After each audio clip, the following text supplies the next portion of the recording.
Iran का एक driver जो कहता है मैं ट्रक चलाता था, पहले जमाने में मशहद में बर्फबारी बहुत शदीद होती थी। कह रहे मशहद से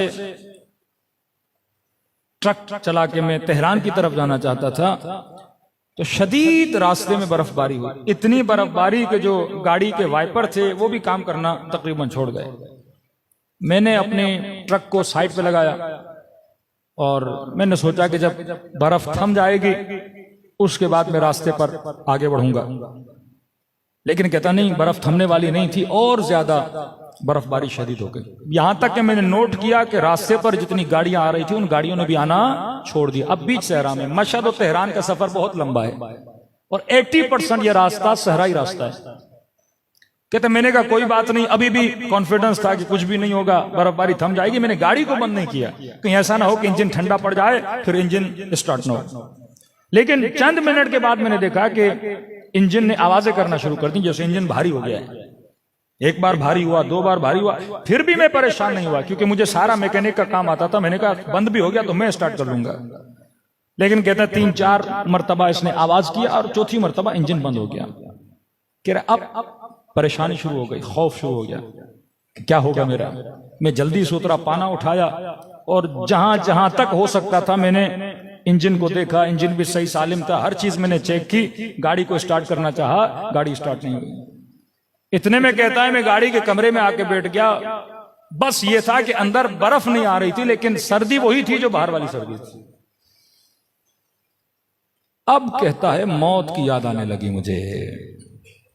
मैंने कहा ड्राइवर अब तो तू मर गया, इतनी सर्दी, सामने से कोई गाड़ी नहीं, इंजन भी बंद हो गया। और आहिस्ता आहिस्ता मैंने महसूस किया कि मुझ पर गुनूद की तारी हो रही है। मैं समझ रहा था कि यह गुनूद की नींद की नहीं है, अगर आंख लगी तो यहां मैं मर जाऊंगा। कहा ना कहीं अपनी नस्लों के जहनों में इमामत के नजरिए को मजबूत करोगे तो ये बच जाएंगे। कहते अचानक किसी मजलिस में किसी मौलाना का जुमला सुना था कि शियो हम वो हैं जिनका इमाम जिंदा है।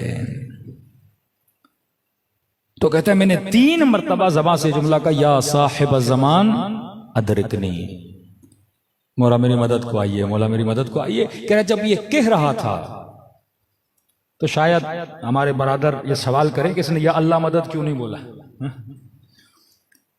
कहता है मैंने ये नहीं बोला या अल्लाह मेरी मदद कर, मैंने कहा या साहिब ज़मान अदरिकनी। खुद ही कहता है, कहता मुझे शर्म आ रही थी कि मैं अल्लाह से मदद मांगूंगा। किस बात पे? कहता एक तो मैं नमाज का पाबंद नहीं था, दूसरा ये मेरे अंदर एक गुनाह है कबीरा की बीमारी थी। तो अल्लाह भी तो बोलेगा ना, अब जब मुश्किल में आए हो तो अभी मेरा नाम ले रहे हो। तो मैंने कहा इमाम जमाना की आबरू है अल्लाह के दरबार में। तो इमाम से तवस्सुल किया कि मौला मैं बहुत गुनहगार हूं, आपसे तवस्सुल कर रहा हूं कि अल्लाह के दरबार में वसीला बन जाएं ताकि मेरे ऊपर कोई रहमत आ जाए। और मैंने वादा किया कि आज के बाद नमाज की पाबंदी करूंगा और वो गुनाह जो मैं मिंबर से बता नहीं सकता, जो बहुत कभी गुनाह की आदत थी इसे, उस गुनाह को मैं क्या करूंगा, तर्क कर दूंगा। कहता ऐसे ही अपने ख्यालों में सोच रहा था क्या होगा, बच्चों का क्या होगा, मर जाऊंगा क्या होगा, छोटी बच्ची थी मेरी उसका क्या होगा। इंसान जब मौत को देखता है तो यही ख्यालात उसके जहन में आते हैं। कहता इतने मैंने देखा उस शदीद बर्फबारी में एक शख्स आ रहा है और हाथ में पाना है। कहता मैंने ये समझा कि आगे किसी की गाड़ी खराब हुई है और वो मदद मांगने के लिए आ रहा है। तो मैंने अपना शीशा नीचे किया, मैंने कहा जी आप यहां पे क्या कर रहे हैं। उन्होंने कहा आप क्यों खड़े? मैंने कहा मेरी गाड़ी खराब हो गई है। कहा ठीक है मैं आपकी गाड़ी को देखता हूं। मैंने कहा मैं खुद मैकेनिक हूं, सब कुछ देख लिया। कहा नहीं हम भी थोड़ा देख लेते हैं, जब मैं कहूं तो स्टार्ट लगाना। कहते हैं वल्लाह मैंने नोट किया कि जब उसने इंजन के ऊपर सिर्फ उसने अपने हाथ रखे, यहां तक कि उसने कोई पाना वाना भी नहीं लगाया, नहीं, सिर्फ उसने हाथ रखे और मुझे कहा कि क्या करो, स्टार्ट करो। कहते यहां मैंने स्टार्ट किया, मेरी गाड़ी क्या हो गई, स्टार्ट हो गई। वो पलट के वापस आए, लेकिन मैंने कहा कि देखिए ये गाड़ी पहले भी स्टार्ट थी, बंद हो गई, इसके स्टार्ट होने का फायदा क्या। ये फिर 10 किलोमीटर आगे जाऊंगा फिर बंद हो जाएगी। उन्होंने कहा नहीं अब बंद नहीं होगी, ये तुझे अपने मकसद तक पहुंचा कर रहेगी ये गाड़ी। मैंने कहा आपको कैसे यकीन? का मैं कह रहा हूं ना अब ये तुम्हारी गाड़ी बंद नहीं होगी, मकसद पे चलेगी। तो मैंने कहा कि ए बुजुर्गवार, आप इतनी सर्दी में खड़े हैं, आइए मेरी गाड़ी में बैठिए, मैं आपको आपकी गाड़ी तक पहुंचाऊं। कहा नहीं, कोई जरूरत नहीं है। कहा आपकी गाड़ी खराब है, जरा उसको टचिंग करके यहां से ले जाते हैं। कहा उसकी भी जरूरत नहीं। कहा मैं आपकी कोई खिदमत कर सकता हूं। कहा हमें किसी खिदमत की जरूरत नहीं। कहा उस वक्त मेरे जेब में पैसे बहुत थे, ड्राइवर था। मैंने कहा आपको जितने पैसे चाहिए, जो मेरे जेब में मैं आपको दूंगा। मैं बगैर शुक्रिया के आपको कैसे जाने दूं? आपने मेरी जान बचाई, इतनी सर्दी में अगर कोई ना होता मैं मर जाता। कहा नहीं, हमें पैसों की भी जरूरत नहीं है, अपने पैसे अपने पास रखो। मैंने कहा कुछ तो करूं मैं आपके लिए, बताइए मैं क्या कर सकता हूं आपके लिए, आपने जान बचाई है मेरी। कहा कुछ नहीं, बस जो दो वादे किए हैं ना मुझसे, उन वादों पे अमल करो। कहा बस ये कहना था, वो मेरी आंखों से ओझल हो गए।